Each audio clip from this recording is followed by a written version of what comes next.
Donn Teske is the president of the Kansas Farmers Union. And is also the cousin of Pastor Teske, who spoke earlier today. So we have nice familial connections in the room as well. And this is a presentation I've really also been looking very forward to. He's going to discuss with us the moral implications of the Farm Bill. So thank you for joining us. Thank you. Doesn't matter. Whatever. I can do it. You tell me whatever's easier for you. Oh, I go through a lot of slides. It might be better if you did it, or I'm going to be going boo-boo. Yeah, sure, no problem. I'm fat and ugly. People would rather look at pictures than me. I got to set my coffee cup down here because my gestures will knock it off. I'm probably not very many of you are familiar with Kansas Farmers Union. I did bring some folders and newsletters that are back there on the coffee table and my business cards. If our interest is tweaked, we always need new members. I did want to bring up also, before I start rambling, in regards to our previous speaker, I have an acquaintance that's with the Kansas Department of Education who is tasked with locating in local food into the school cafeteria systems in Kansas. And so if people are interested in that, you can get a hold of me with my card and I can direct you on to her. So anyhow, I like slides, I like to ramble, I gotta have a little bit of fun at first. It's late in the day, so okay. 2012 Farm Bill, that's what I'm gonna talk about, but I'm gonna have some fun first. This is my clan, yep. That's 4 kids, son-in-law, daughter-in-law, 2 grandkids, and as of last Monday, another 3rd granddaughter. So I had to stick another slide on there for this presentation. I got to brag about the family.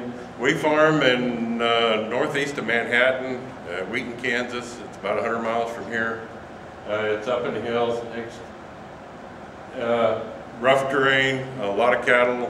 Some farming in the valleys and up on the hilltops. I think it's one of the prettiest places in Kansas, at least especially this time of the year. Our product is mostly cattle. Next. And then we raise a lot of hay, and I ship a lot of hay south. Next.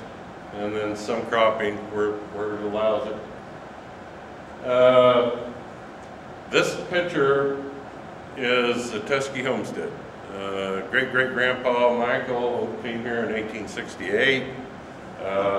He's still standing there in the white beard, so he died in 91, so this picture was taken before that. This is a house that Pastor Gary was born and raised in, and my brother Ken lives in it now, so it's still occupied, and we farm the homestead. Next, please. And so then I had to stick a couple more slides in here because Gary was also on the program. There's a huge glacial rock right next to the house. And so that's Michael, and our great-grandfather Herman is the one sitting in the middle. He was conceived in Germany and born in America. But anyhow, everybody has to come and have their picture taken at that rock. So then, next picture please. Here a while back, Gary's sister Sherry happened to have the same ratio of clan in her family, so they did the same family pose on the rocks. So we've got multiple generations there. So, okay, now I can finally get to talking some business. Kansas Farmers Union. We're a general farm organization, been around Kansas since 1907. We're the 2nd largest farm organization in the nation. We have about 300,000 members nationally, and we have a good staff in Washington, D.C., and we deal with farm policy as well as other things. Next, please. Any rural community you drive through in Kansas, you're going to see the grain elevators. Literally every one of them was started by Kansas Farmers Union locals. And that was farmers gathering together as Farmers Union members, and then they would buy in volume, bulk, and sell in bulk, and to make their worlds better for themselves. And so virtually every elevator in Kansas is a Farmers Union co-op elevator. We had 110,000 members during that time, and the Kansas Farmers Union Jobbing Association evolved into the eventually into Farmland Industries, the largest cooperative in the nation. It no longer exists, but you'll see Farmland Food in the freezers and et cetera. That was originally the Kansas Farmers Union Jobbing Association. The one you would recognize now would be CHS. That's the largest cooperative in the nation. The Cenex gas station signs you see, that's the farmers cooperative that was started by Farmers Union. So what's going to be happening with this farm bill? This has been a humdinger. I'm on my third one since I've been doing this. Next. The fight is on. Next. What's going to happen? Next. This is what's happening. So, next. I'm a little bit of politic rambling and then I'll go on. And before I forget it, what I was going to say about Farmers Union is we got really great policy. You can find Kansas Farmers Union policy on our website, kansasfarmersunion.org. National Farmers Union policy on our national website, nfu.org. But it ain't all perfect either. And I imagine I'll be taking the task before the day's over. It's my job as president of Kansas Farmers Union to represent my members' policy and to do it according to the best ability that I can. And 99% of the time that's no problem because it's my own conscience. It's the same thing I believe in. Once in a while you got to talk about things you're not too happy about. Our policy supports ethanol. I personally have issues with ethanol, but I still got to support it. So you get into these fine gray lines. You know, even though I got to do some things I'm not happy about sometimes, it's allowed me twice to testify before Congress about things that I am passionate about. And I wouldn't have had that opportunity if I wouldn't be involved in an organization.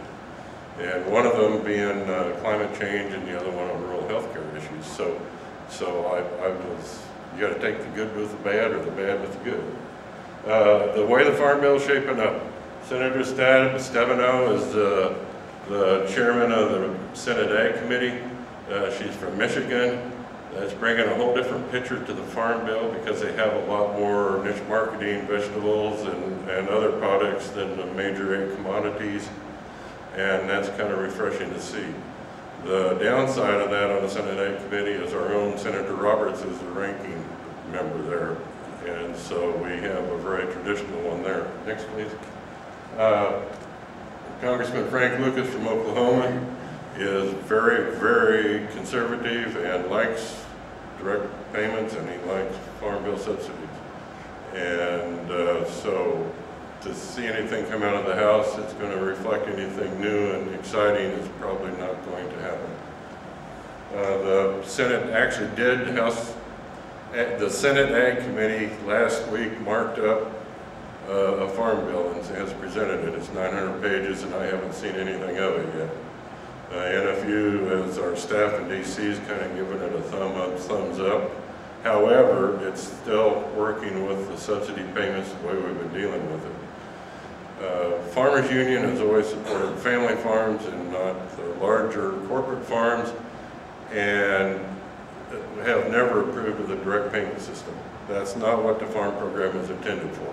When it was created by Franklin Roosevelt, it was created and intended to come in when prices got too low and affect the marketplace so prices would rise again, not just be a direct subsidy payment. And that's the way it pretty well worked until the 1996 Farm Bill.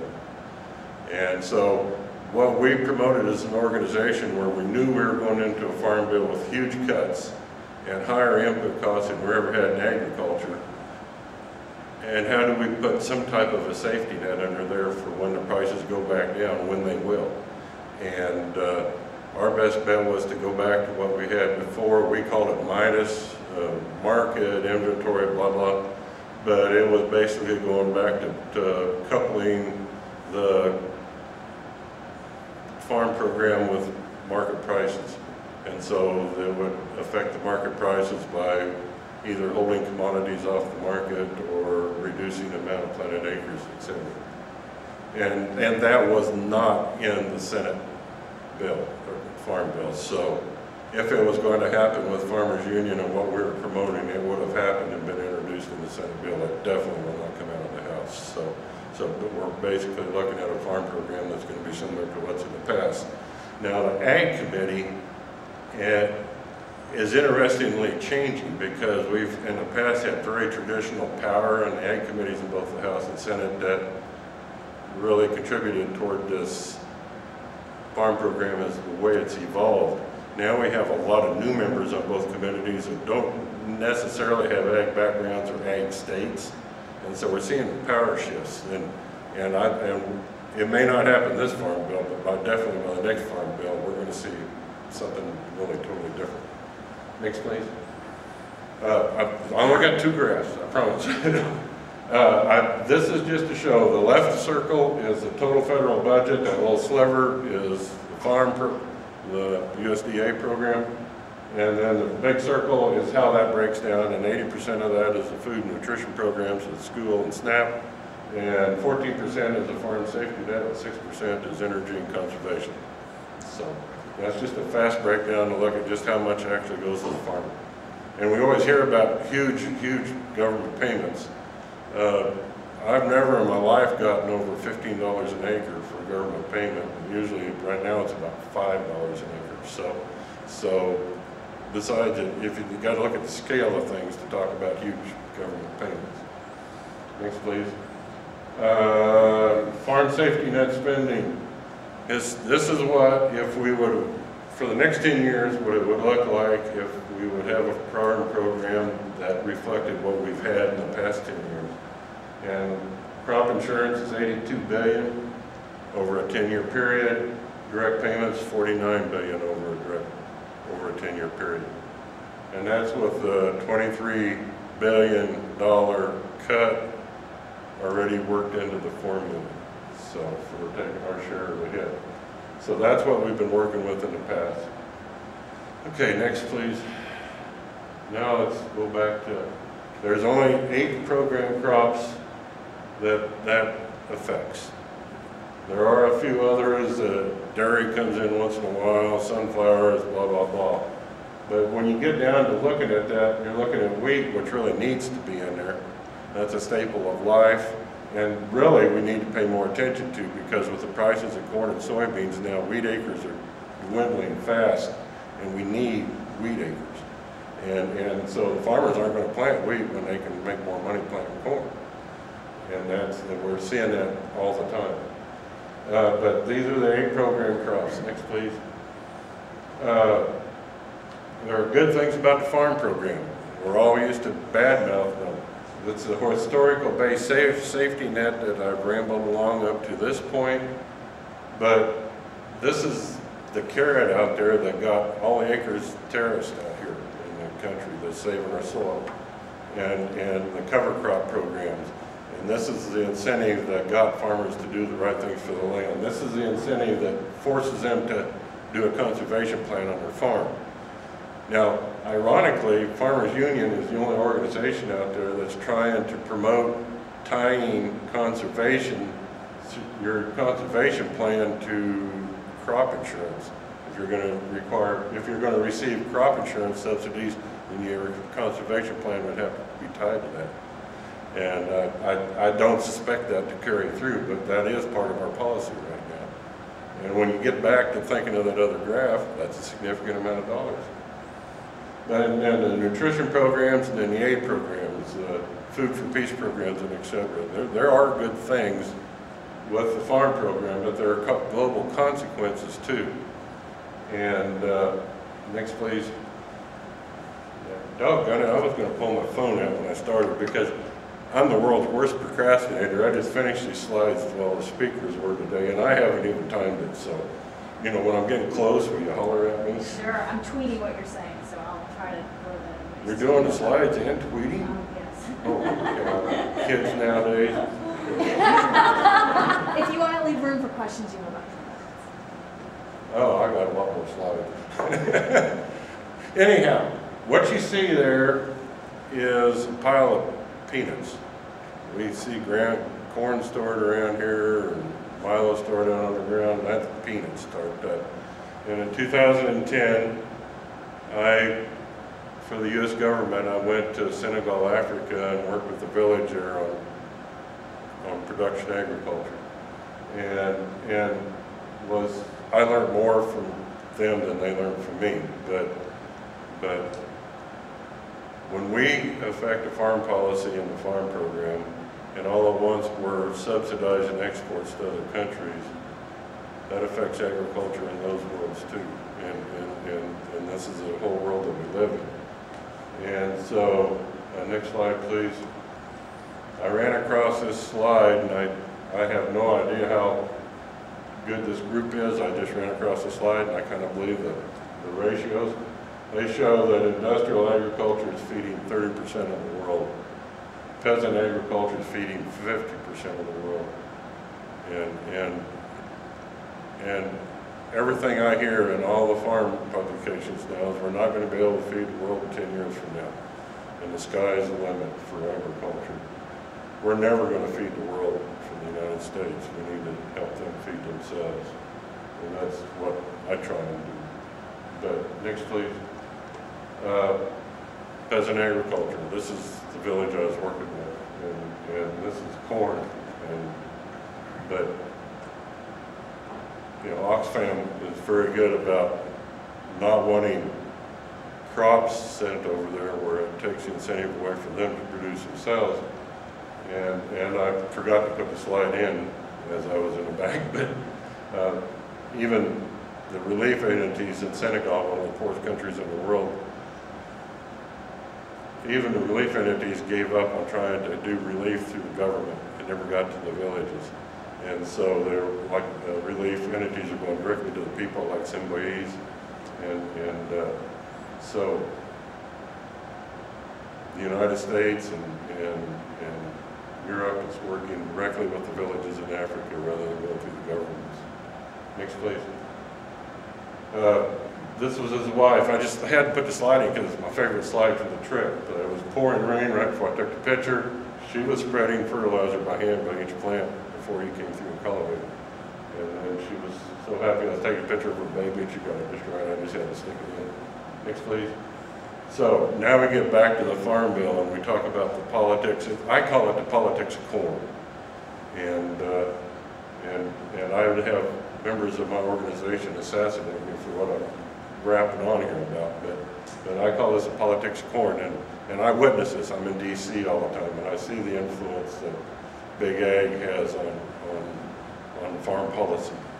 And you know, GM crops, I wasn't here for your presentation earlier, I wished I would have heard it, but I don't know about the safety of GM. I know there's lots of concern about that, about GMOs, but what I see and what I witness in the job that I do, the problem I have with GMOs and why I hate it so bad is what I've seen it do to political influence and control over the seed industry. Because it's being narrowed down to one or two companies.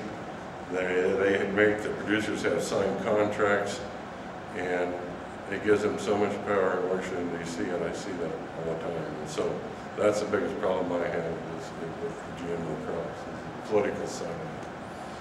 Next, please. A shining example. Tom Bias was our National Farmers Union president. We were paying him what I considered an exorbitant salary. He ended up stepping down to serve as chairman of Growth Energy, and immediately took a doubling of his salary. And before Tom was elected our national president, he was our top lobbyist in D.C. for years. And I never met another man more knowledgeable and with the expertise to manipulate the halls of Congress and do what needs to be done. And so he's very, very effective.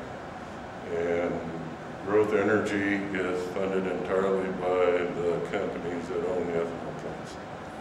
And so if you think that ethanol is not going to be part of our future, think again, because he will get it done. I know Tom very, very well.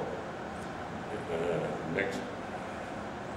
So then that takes us to this slide. And I stole this from Chuck Rice. I just love it. But our climate is starting to tell us something, you know? And next slide, please. And one of my board members just sent me this email this morning, so I had to stick it in. May 1st, the Washington Spectator noted that On March 12th, 7,775 weather stations across the country broke high temp lines, the most record highs ever reported since the government began collecting data. Next, please. So, as climate change affects us, how does that affect our farm program, and what do we do as a society to be responsible? I was told by the guy here from the Soybean Association in Kansas that 95% of the soybeans grown in Kansas go to livestock feed. Almost all of the corn that is produced in our country goes to animal consumption. If you, except for the high fructose corn syrup, the contract raised corn that is for human consumption, and the popcorn out there, we're talking livestock feed and ethanol. And especially with soybean meal, that's animal protein being converted, plant protein being converted to animal protein through most of the chickens. So is that good or bad? I don't know. But I know cattle. I was raised around cattle, and cattle weren't really made to live on a corn diet. And if you've never watched it, there's an excellent documentary out there called King Corn. I highly advise you to watch it. It really dwells into the politics of corn, and we can raise our livestock on the land that can't produce food, and we can do better than we do. And I don't know how we're going to evolve as farm organizations. I don't know how we're going to evolve as society, but I feel that climate change is going to be forcing us that way. Next, please. Okay, Kansas, and then I'll close. Dale Rodman's our Secretary of Agriculture here in Kansas. He pulled all of us stakeholders together before the legislative session and told us how it was going to go. And he says, Kansas Department of Agriculture is here to represent agribusiness, period. We're going to welcome corporate ag with open arms.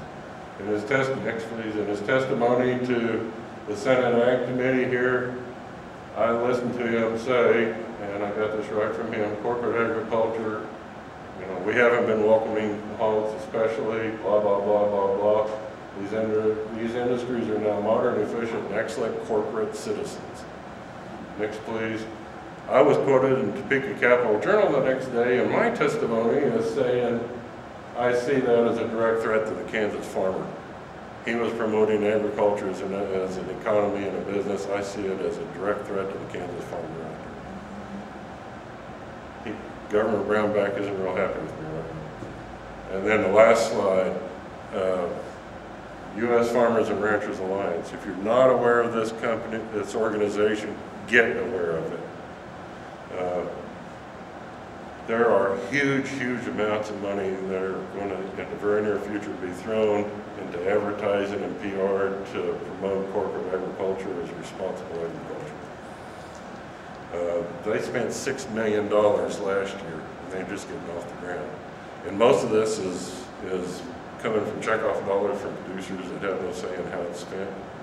And I was actually on the formation committee of this in Kansas until I figured out what was going on and walked away from it. So it is real, it is going to happen, and we need to be aware of it because it's going to distort the reality of the world. Well, I can't read. What is that USF? What does the F stand for? Farmers?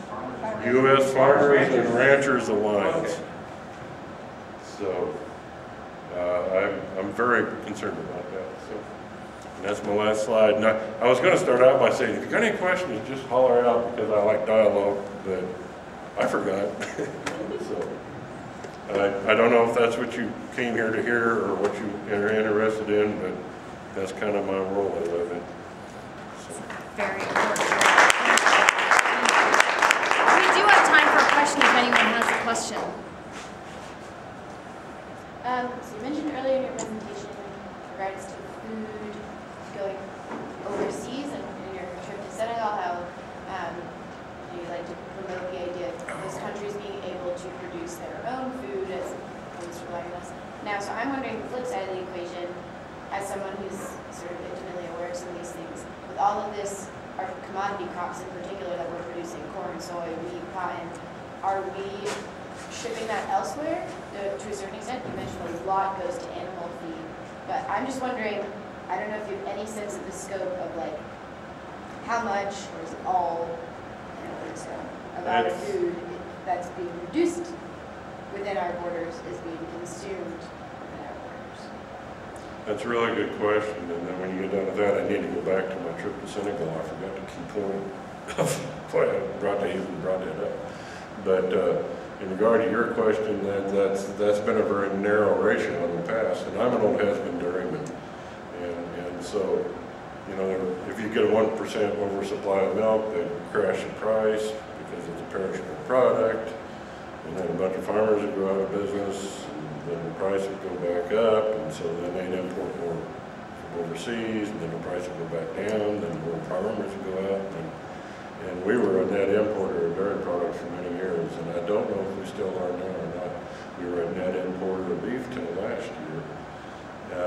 There's been tremendous export sales this past year, but that's really been the exception rather than the rule. When you hear that we're going to have success in agriculture due to export success in the long term, that hasn't been the case in the past, and I don't expect it to be in the future. Back to the Senegal trip. The reason I went over there, the Senegal farmers raise 3 crops.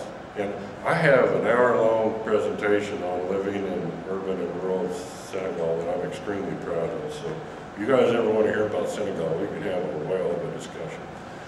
But anyhow, I went over there, they raise 3 products. They raise corn and millet for sustenance, and then they raise groundnuts. That's what we call peanuts. They've been raised there since the 1500s. And they lived on the two, and they made their month cash from the peanuts sales. Well, all the processors in Senegal, one of the largest peanut processing countries in the world, all was buying all local peanuts because they found a cheaper market elsewhere. I never heard where, but I suspect it was the United States. Peanuts being dumped on the markets. Well, all at once, these villagers are all having to leave the villages, the farmers, and go to the city. And I've seen how they live in the cities, and I've seen how they live in the villages, and anything we can do to help stay in the villages, we need to do. And so my mission was to help them increase production on millet, and then create a co-op and process it into couscous, and then sell it through the market systems, you know, value added. And when I was asked to go over by the government, I felt I had some past experiences that contributed toward making that happen. It won't happen, but that's a longer story. So, but anyhow, that's why I was just pointing out the fact, and why I should have had an original presentation was that's what it does to other markets and other countries, is when we dump stuff on the market, it busts in other countries. Yes, ma'am. I just wanted to say, when you got up there with your organization and everything, I kind of thought I was going to be listening to somebody towing a line who's just eating everything. And I don't agree with. I'm really encouraged that you're a part of that organization and you're speaking such important truths. So then you need to join it. You need to get involved in our policy drafting. I would have never considered it an hour ago, but I would have. I couldn't ask for hard praise. But I'm often taken to task. I'm one of the more socially responsible presidents in the organization, but I'm active, and I've been there a long time, and I have a little bit to say. And, you know, you have politics and everything, and we have 2 really large state organizations that are pretty conservative, and it gets reflected in some of our policy. But I've got a board that supports me real well, and I haven't fired me in 12 years, and I'm re-elected every year. So. Thank you. Thank you. Thank you.